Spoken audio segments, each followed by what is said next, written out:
retrouver notre correspondante Pascal Sunshine. Bonjour Pascal. Bonjour Charlène. À la une de l'actualité ce matin, le djihad islamique a revendiqué 2 tirs de roquettes hier tirés depuis la bande de Gaza. Oui, encore une roquette tirée depuis Gaza hier soir vers l'ouest du Negev. Elle a été interceptée sans dommage. C'était le deuxième tir palestinien à la mi-journée. Le djihad islamique avait déjà tiré 2 roquettes vers l'ouest du Negev.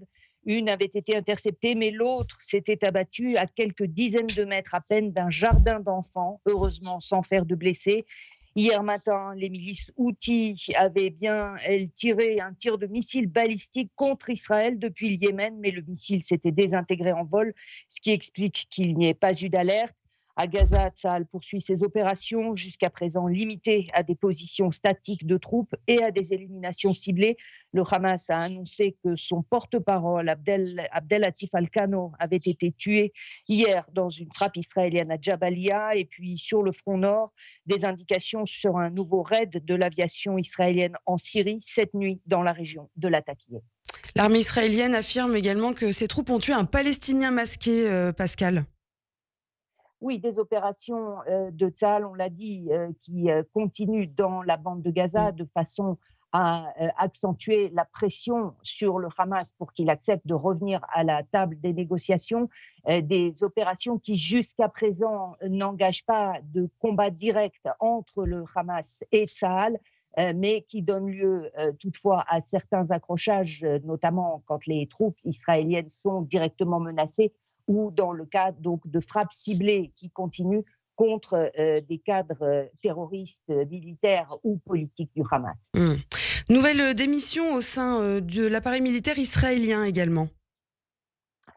Oui, là, il s'agit encore évidemment des suites de l'enquête sur le 7 octobre qui continue à faire des remous à l'intérieur de la hiérarchie militaire israélienne, alors que l'on attend la semaine prochaine le rapport, les conclusions de l'enquête de Tsahal sur ce qui s'est passé précisément le 7 octobre au Festival Nova. Évidemment, un rapport particulièrement difficile et pour lesquels les familles ont déjà été prévenues.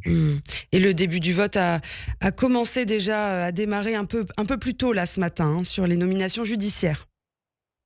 Oui, là, on passe sur le volet politique. Après une nuit de débat, la Knesset a commencé à voter ce matin sur un nouveau volet de la réforme judiciaire, une réforme qui avait été enclenchée, on s'en souvient, début 2023.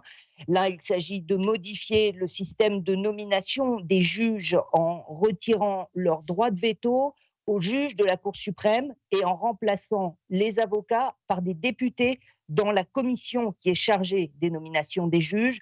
Le ministre de la Justice, Yariv Levin, qui porte la réforme, assure qu'elle permettra de rééquilibrer les relations entre les pouvoirs. L'opposition, elle, dénonce une atteinte à l'indépendance du système judiciaire qui va devenir assujetti au pouvoir politique. Depuis hier, des milliers de personnes sont rassemblées à Jérusalem contre la reprise de la réforme judiciaire qui avait donc été gelée par la guerre. Et hier, à la tribune de la Knesset, Benjamin Netanyahou avait affirmé que ce n'était pas la démocratie israélienne qui était en danger, mais la caste de fonctionnaires de l'État profond qui essaye de faire tomber son gouvernement.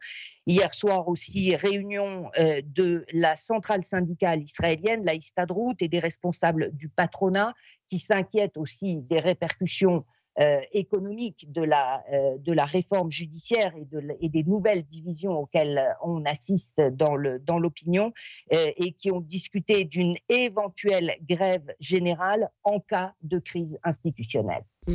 Pascal, on revient un peu sur le terrain. Quelle est la situation dans le sud du Liban ?